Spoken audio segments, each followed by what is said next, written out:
The parish of St. Anne is once again preparing for an influx of thousands of patrons weeks after the successful staging of Reggae Sumfest, and the police say they're relying on lessons learned to keep traffic flowing and maintain public safety during the best weekend ever party series.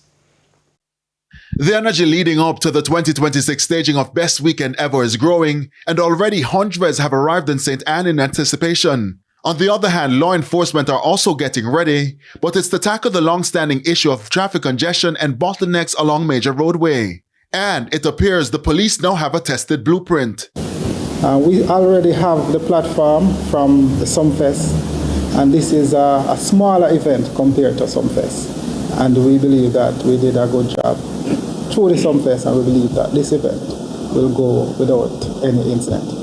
Commanding officer for the St. Anne Police Division, Senior Superintendent Carlos Russell, says the team would be looking to refine those strategies. Additionally, the police say close attention will also be placed on indisciplined motorists.